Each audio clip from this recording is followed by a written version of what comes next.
Hey guys, Pyker here, and welcome back to another episode of Kethane Space Program. We are going to put a space station in orbit around Kerbin. It doesn't really benefit us science-wise, but it'll benefit us in the long run with refueling ships, possibly building some more, possibly with building some pieces for interstellar options and whatnot. I just like having space stations around Kerbin because it gives me kind of like a oh no, I'm in trouble. If I can just get to the space station, I can get a little bit of fuel and be fine. So basically, it's just kind of like a safety net for me. Anyways, I think it's beneficial for me to have it, so I'm going to put one in orbit. Don't judge me. And so yeah, we're gonna do that this episode real quick. It shouldn't really take that long. I know that last episode ran a little long, so I think I'm gonna make a little bit of a shorter episode. Probably not, ridiculously short, but something a little bit more reasonable. I think the last one was like 28 minutes, which is, I mean, longer than I wanted it to be. Which I get into one of those talking rants, and then I just go on and on and on. So I have that issue. But anyways, we do have a pod on it with Dilfert, which is probably one of the greatest names next to Jorbals. That was a great name too. But Dilfert is probably, I don't know, it just strikes me as a great name. So yeah, we're gonna put Dilfert up into orbit, and we've got a little decoupler right here. So we're gonna decouple this pod, spin it around, and dock it back onto the space station, so that we have a way off of the space station if for some unknown reason this thing becomes uncontrollable and flying, like I can't control it, or I want to deorbit it and I don't want to like kill any Kerbals in the process. We'll have a pod that we can escape with. So yeah, so we're gonna put this thing in orbit. Let's throttle up to like a third, and we're gonna let our solid rocket boosters do the majority of the work for the heavy lifting. So we're gonna go ahead and launch in 3, 2, 1, go. And again, I forgot to turn down the game volume. It's okay. I'm a moron. Um, don't mind me. But I don't know. I figured I'd do like a quick, easy episode. Something that's fun for me. I like building space stations, and I like putting space stations into orbit. So it's more enjoyment for me, and you guys just get to watch it. Is essentially what's happening. So let's get rid of those. And I did put little. Ooh, all those are not going to be reusable. I did put little separator or Sepratron rockets on those solid rocket boosters because for some reason, like the longer, bigger solid rocket boosters scare me. Like they're gonna ram into the side of my rocket, which I mean it's happened before, so I'm always like just super cautious about solid rocket boosters now. So I put those Sepatrons on it just to get them away from our spacecraft as quickly as possible.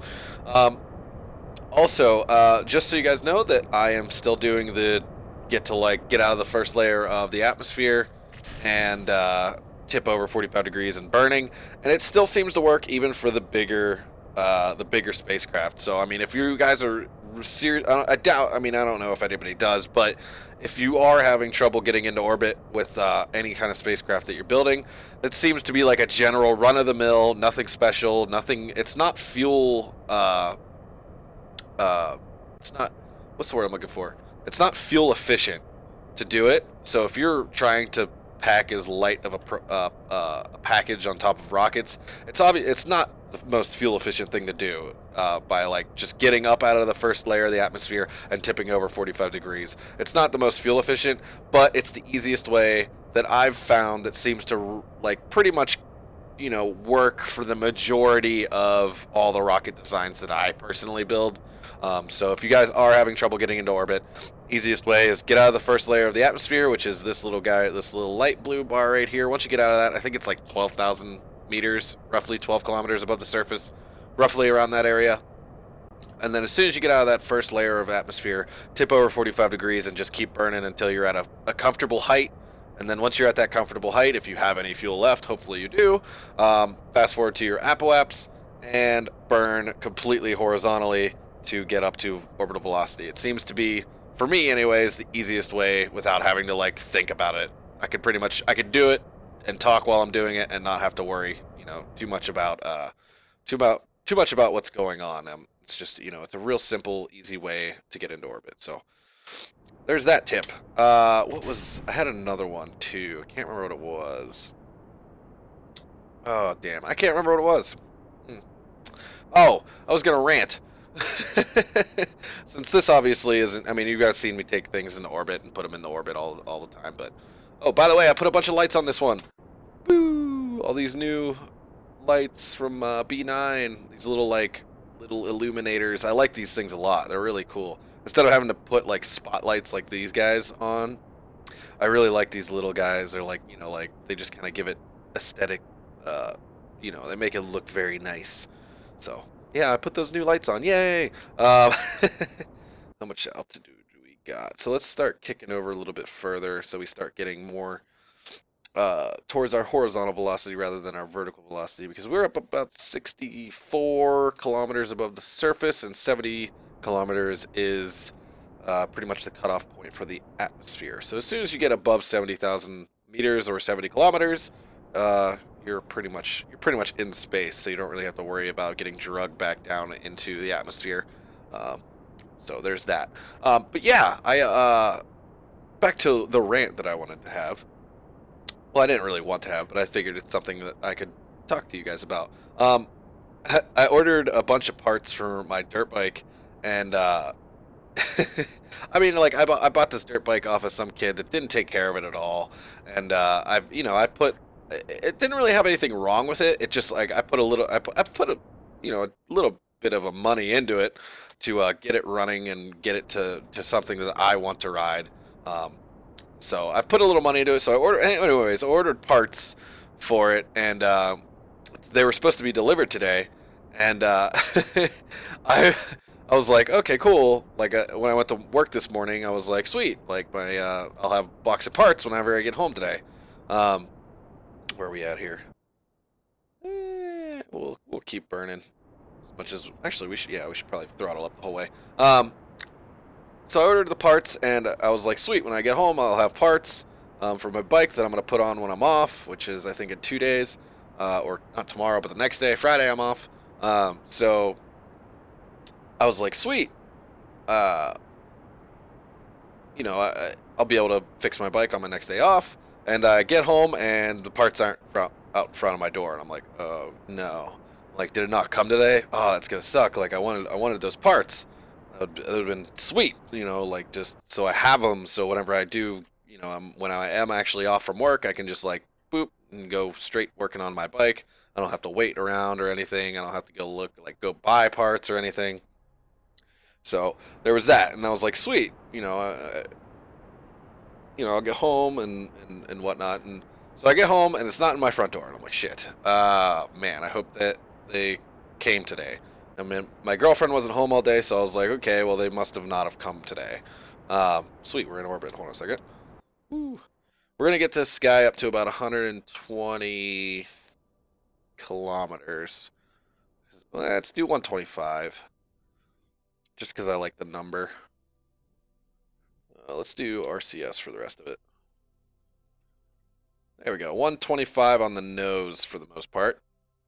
All right, we're going to fast forward and get around to our apoaps, and then we're going to dip our periaps down into the atmosphere, and we're going to disconnect this lower stage because we have a low-profile rocket on the bottom of the space station.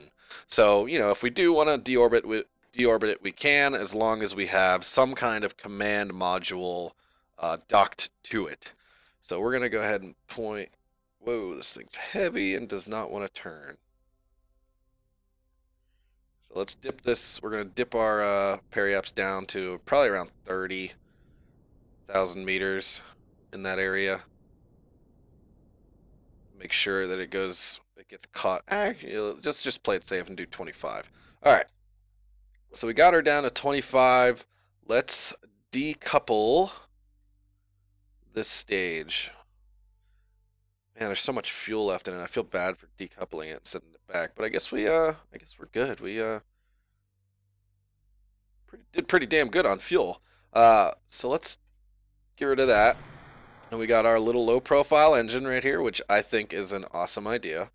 So we're going to bring our periaps back up, obviously, so we don't. Um, Am my RCS on? Yes, okay. Just making sure my RCS is on because I want to get away from this stage because obviously it's going to re-enter the atmosphere and I don't want to. So let's scoot away from it real quick before we point prograde again. Scoot, scoot, scoot, scoot, scoot, scoot, scoot, scoot. There we go. We're turning the wrong way. Point prograde. And we'll bring our periaps up out of the, hopefully out of the atmosphere. Hopefully I didn't wait too long. That'd be embarrassing. We're gonna obviously have to adjust our orbit bit. Still going up, and I'm comfortable with that. We'll adjust it as we get around. Sweet. So let's put out our solar panels. And yes, I put quite a few solar panels on here because no space station looks like a space station without a bunch of solar panels on it. All right, that's a cool little photo right there. Let's get one of those. All right, let's fast forward. And don't worry, I didn't lose my place in my story. We're gonna get back. We're gonna get over to, you know, that's pretty much the whole reason I wanted to get to 125 is because right there, retrograde. Bring this back down. It's roughly 125. A little bit more. More. All right. Do the rest with RCS. Oh, wrong way. Ooh. There we go. 125. 16. That's pretty damn good. Whoa. That sound just freaked me out. That was probably that. I doubt it, actually, now that I think about it. Yeah. All right. So we're going to fast forward back over to our Apple apps and bring our periaps up to 125. But I think while we're waiting to do that, we're going to swing this pod around. Ooh, I just realized something. I can't disconnect it.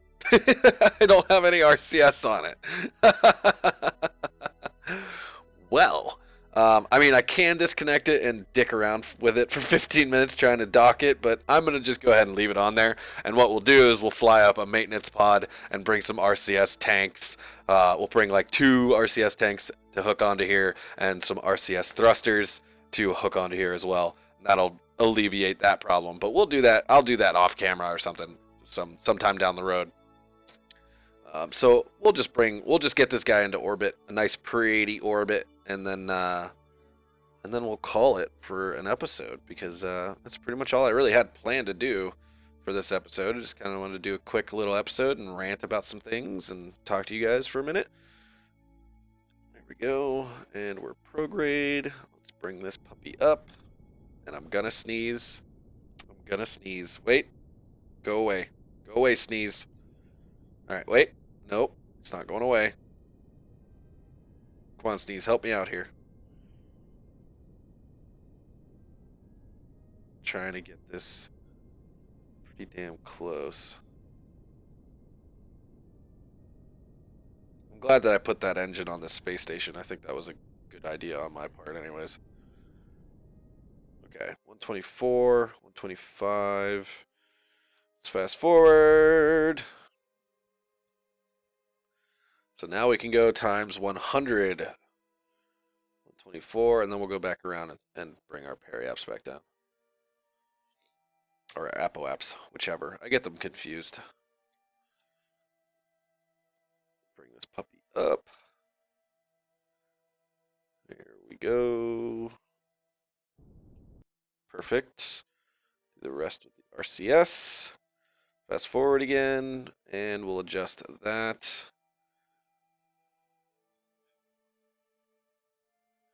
Wait till we get almost exactly. Ooh, a little overshot there. Wrong way. Go this way. All right, I'd say that's pretty damn close. 125.26 and 125.04. All right, cool. Got our space station in orbit. And also, I put these little containers on. There's nothing in them right now. I'd basically put those on so if we needed to store anything in them, we could with a little bit of a maintenance pod.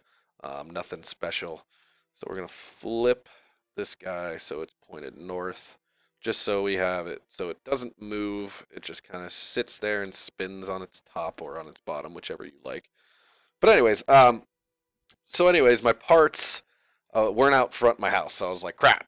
And then I got inside because my girlfriend wasn't home all day, and usually she takes the stuff inside. And I was like, well, maybe she left late, and maybe that she brought it in before, beforehand. So I was like, all right, well, it may be here, it just might be in the house. So I get in the house and I look out, and she always puts it out in the kitchen, on the counter, because I always go there first because that's where I dump all my keys and stuff that I carry, on me all day.